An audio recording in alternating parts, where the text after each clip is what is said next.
نحمدہ ونصلی علی رسولہ الکریم اما بعد فاعوذ باللہ من الشیطان الرجیم بسم اللہ الرحمن الرحیم۔ معزز سامعین، آپ سب کے علم میں ہے کہ آج 14 اگست ہے اور آج سے پون صدی قبل 14 اگست 1947 کو ہمارا ملک عزیز معرض وجود میں آیا۔ اس کے پس پردہ عوامل کیا تھے؟ مسلمان ایک آزاد ریاست کے مطالبے پر مجبور کیوں ہوئے؟ یہ ایک مستقل اور الگ موضوع ہے، لیکن آج سردست جس موضوع پر گفتگو کرنی ہے وہ موضوع یہ ہے کہ قادیانیوں کی شروع سے ایک پالیسی ہے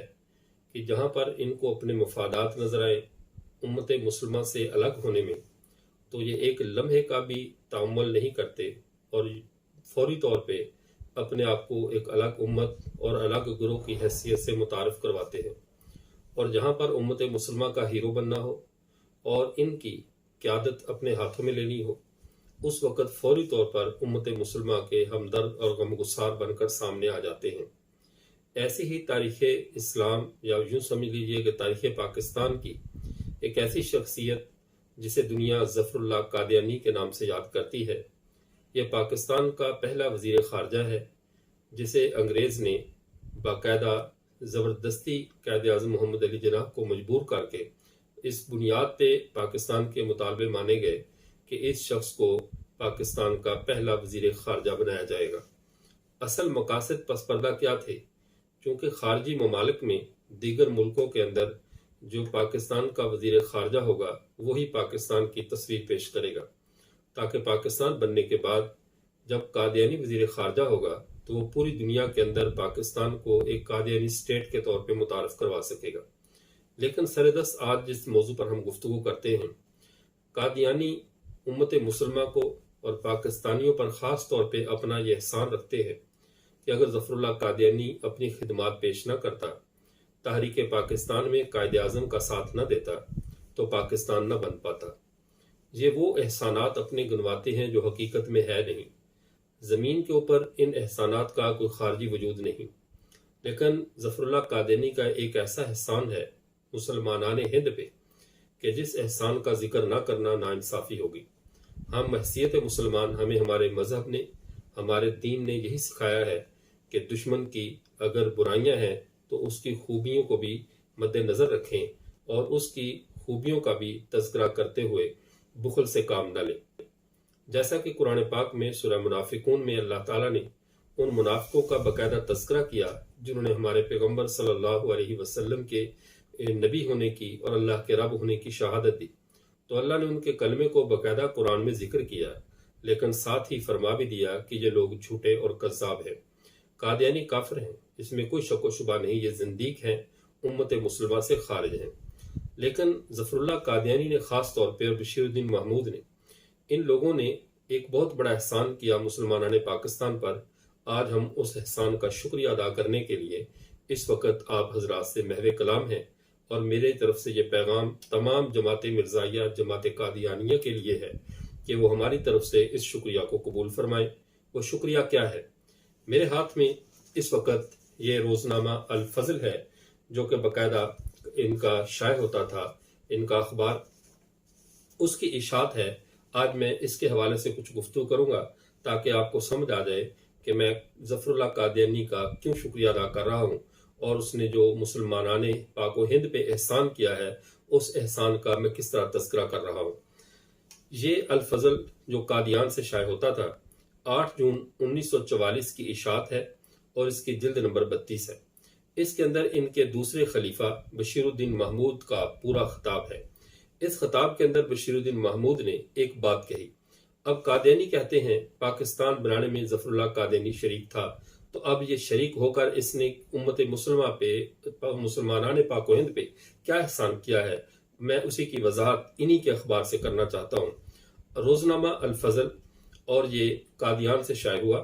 8 جون 1944 کو، اور جلد نمبر ہے 32 اور اس شمارے کا نمبر ہے 133۔ اس کے اندر کسی صاحب نے پوچھا،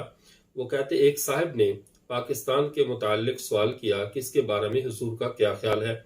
تو حضور نے فرمایا، یعنی یہ مرزا بشیر الدین محمود جو کہ اس وقت ان کے خلیفہ تھے، انہوں نے یہ کہا، میں اصولی طور پر اس کا قائل نہیں ہوں۔ میں سمجھتا ہوں کہ خدا تعالیٰ نے حضرت مسیح موعود بقول ان کے کہ نے اللہ اس کا جو حضرت مسیح موعود کو ہندوستان میں اس لیے پیدا کیا ہے تاکہ سارا ہندوستان اسلام کے جھنڈے کے نیچے آ جائے اور وہ احمدیت کی ترقی کے لیے ایک عظیم الشان بنیاد کا کام دے۔ احمدیت بمعنی قادیانیت، تو قادیانیت کی ترقی کے لیے ایک عظیم الشان بنیاد کا کام دے۔ حضرت مسیح کا ایک الہام آریاؤں کا بادشاہ جو کہ تذکرہ کے اندر موجود ہے، اس کی میں ابھی بعد میں اس کی وضاحت کرتا ہوں، اس کا الہام تذکرہ آریاؤں کا بادشاہ، یہ الہام ان کا موجود ہے۔ بشیر الدین محمود کہتا ہے، اگر ہم آریاؤں کو الگ کر دیں اور مسلمانوں کو الگ، تو حضرت مسیح موعود علیہ السلام کا یہ الہام کس طرح پورا ہو سکتا ہے؟ اب پھر کہتے ہیں یہ کہ ہندوستان، یہ ضروری ہے کہ ہندوستان کے سب لوگ متحد رہیں۔ اگر ہندوستان نے الگ الگ ٹکڑوں میں تقسیم ہو جانا تھا تو حضرت مسیح موعود پاکستان کے بادشاہ کہلاتے، آریوں کے بادشاہ نہ کہلاتے۔ بس بے شک مسلمان زور لگاتے رہیں، اس مادی قسم کا پاکستان وہ چاہتے ہیں وہ کبھی بھی نہیں بن سکتا۔ یہ بشیر الدین محمود ان کے خلیفہ نے اس بات کو بیان کیا، اور اس بات کے لیے اس نے سہارا لیا اپنے خود ساختہ نبی مرزا غلام احمد قادیانی کے جو الہامات اور جو اس کے اس کو یوں کہہ سکتے ہیں جو اس کے افکارات یا اس کے دماغ کی جو اٹھنے والی سرانڈ میں جن کو وہ الہامات کا نام دیتے تھے، یہ اس کے تذکرہ کے نام پہ شائع ہونے والے اس کے یہ الہامات کا یہ پورا ایک کتابچہ ہے، ایک کتاب ہے۔ اس کے صفحہ نمبر 392 پہ اس کا یہ الہام ہے جو کہ سن 1900 عیسوی کا ہے، اور الہام نمبر ہے 516۔ آریاؤں کا بادشاہ آیا، کہ ایک بار یہ الہام ہوا تھا کہ آریاؤں کا بادشاہ آیا، تو یہ اس کا الہام ہے، اور یہ 840 صفحات پر، اور جب ان 840 صفحات کے اوراق ہم دیکھتے ہیں تو وہ بنتے ہیں 420، یعنی یہ 840 اوراق پر جا کر یہ اس کے الہامات کی کتاب ختم ہو جاتی ہے۔ تو یہ بھی ایک تکوینی طور پر اللہ نے کام کیا کہ 420 فراڈ کی شک ہے، تو اس کتاب کے اوراق، اس کے جو الہامات شائع ہوئے ہیں وہ سارے الہامات 420 ہیں، اور 420 اوراق پر ان کو جمع کیا گیا ہے۔ اب ادھر بشیر الدین محمود یہ کہتا ہے کہ اس مرزا قادیانی کا الہام یہ ہے کہ ہندوستان کا متحد رہنا ضروری ہے۔ اگر ہندوستان متحد نہیں رہتا تو مرزا قادیانی جھوٹا ہو جائے گا کہ اس نے یہ الہام کیا تھا کہ میں آریوں کا بادشاہ ہوں۔ اگر مسلمان الگ ہو جاتے ہیں، ہندوستان ٹکڑوں میں بٹ جاتا ہے، تو مرزا کا الہام جھوٹا ہو جاتا ہے۔ اب میں آپ حضرات کی سامنے اس بات پہ مرزا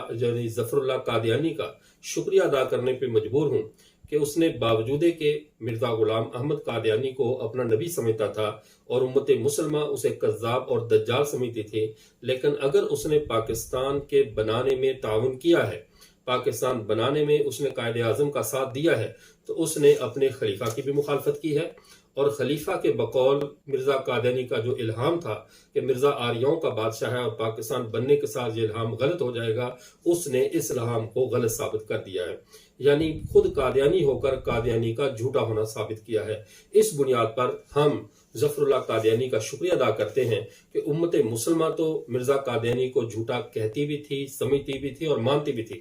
لیکن یہ آپ جس طرح قادیانیوں میں ایک پڑھے لکھے فرد شمار ہوتے ہیں اور آپ کا ایک مقام اور مرتبہ ہے، آپ نے اور آپ کے خلیفہ نے مل کر یہ بہت بڑی امت مسلمہ کے ساتھ بھلائی کی ہے کہ اس کا جھوٹا ہونا بھی آپ نے خود ہی ثابت کر دیا ہے۔ اگر آپ ایمان لے آتے تو ہم آپ کے لیے کوئی اور دعا کرتے، لیکن چونکہ آپ حالت کفر میں مر گئے، اس لیے اب ہم صرف آپ کے لیے آپ کی اس نیکی پہ کہ آپ نے پاکستان بنانے میں ساتھ دے کر مرزا قادیانی کو جھوٹا ثابت کر دیا، اس کے الہام کو غلط ثابت کر دیا، یہی بات ہم کہتے ہیں قادیانی جھوٹا تھا، کذاب تھا، آپ نے عمل سے اس بات کے پر مہر لگا دی ہے۔ ہم آپ کے جہنم میں بلندی درجات کی دعا کرتے ہیں، اللہ آپ کے وہاں عذاب میں درجات میں مزید بلندی کرے، کہ کیونکہ آپ جس جگہ پر ہیں وہیں آپ کے درجات بلند ہوں گے، کہ حالت